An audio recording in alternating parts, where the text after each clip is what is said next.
New military aid and financial support for Ukraine was announced by British Prime Minister Keir Starmer. During a press conference after the Securing Our Future summit in London on Sunday, Starmer stated that the UK had signed a $2.7 billion loan to fund further military assistance.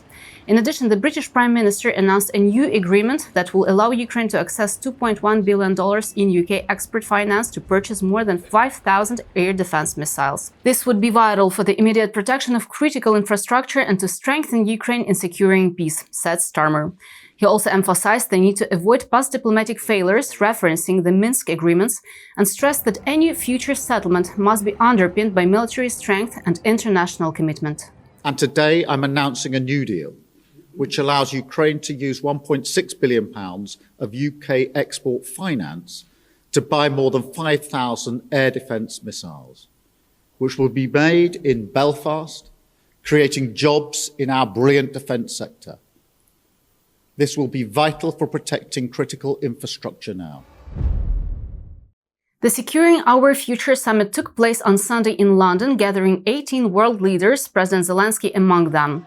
The discussion was focused on strengthening Europe's defense capabilities and supporting Ukraine. Speaking at the press conference after the summit, UK Prime Minister Keir Starmer confirmed plans for a meeting with US President Donald Trump to discuss a potential peace plan for Ukraine. We are at a crossroads in history today. This is not a moment for more talk. It's time to act, time to step up and lead, and to unite around a new plan for a just and enduring peace. Starmer also announced the creation of the Coalition of the Willing, a framework to support a coordinated peace plan for Ukraine, emphasizing the need for a group of nations prepared to take active steps to enforce a potential agreement. However, he made it clear that any peace deal must be backed by strength. First, we will keep the military aid flowing and keep increasing the economic pressure on Russia to strengthen Ukraine now. Second, we agreed that any lasting peace must ensure Ukraine's sovereignty and security, and Ukraine must be at the table. Third, in the event of a peace deal, we will keep boosting Ukraine's own defensive capabilities to deter any future invasion.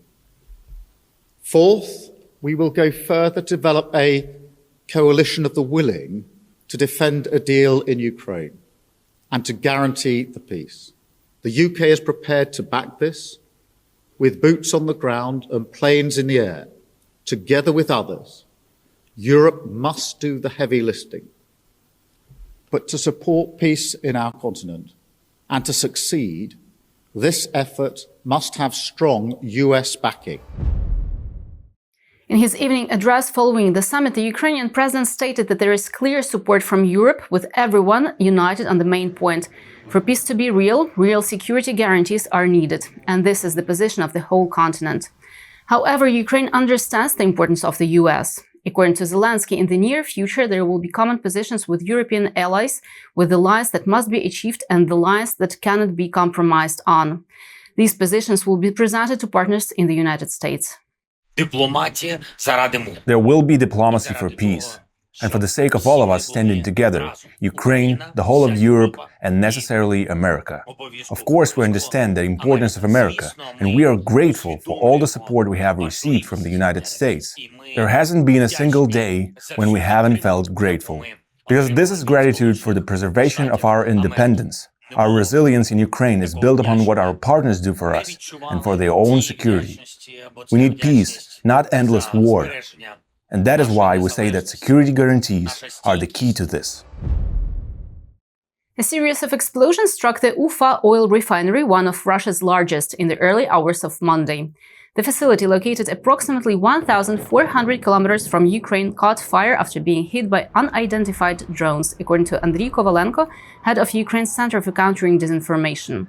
The Ufa refinery complex, which consists of 3 production sites, processes around 20 million tons of oil annually. The facility is strategically important to the Russian military, supplying aviation fuel, diesel from military vehicles, and lubricants essential for Russia's war machinery.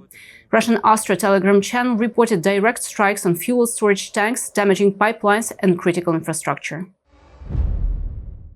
Russia is planning to increase its number of airstrikes on Ukraine to 500 suicide drones and missiles per launch, stated Major General Vadim Skibitsky, Deputy Chief of Ukraine's Defense Intelligence, in an interview with RBC Ukraine. According to Skibitsky, Russian forces have significantly increased the production of unmanned aerial vehicles of various types and are ramping up production output across the country.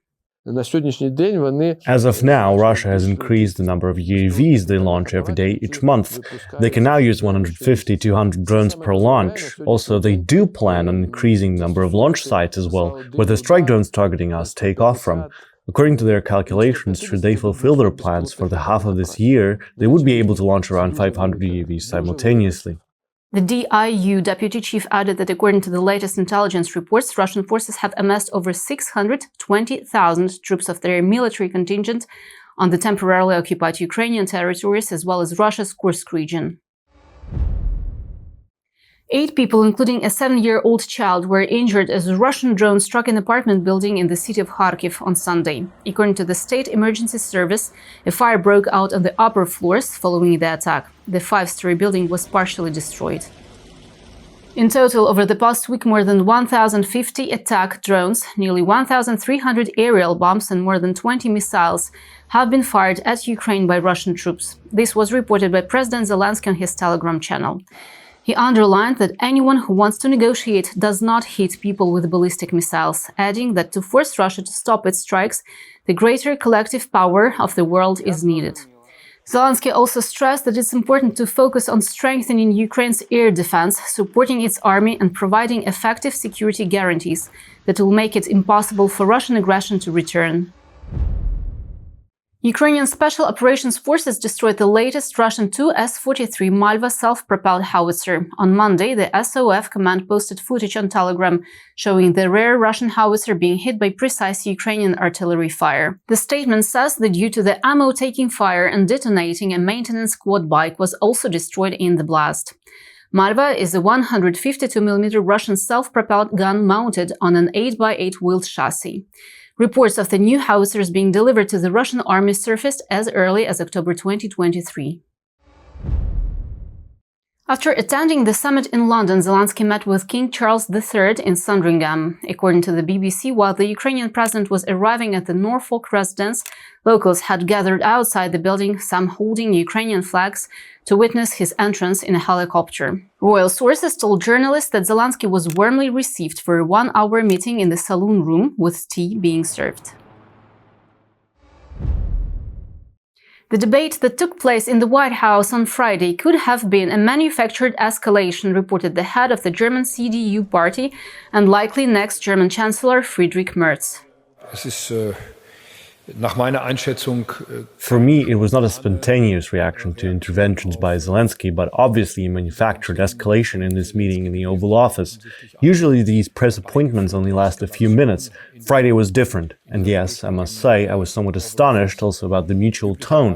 This was not beneficial to the matter. But it is, in the sequence of events of the last weeks and months, including the appearance of the American delegation in Munich at the security conference, a certain continuity in what we are currently seeing from Washington.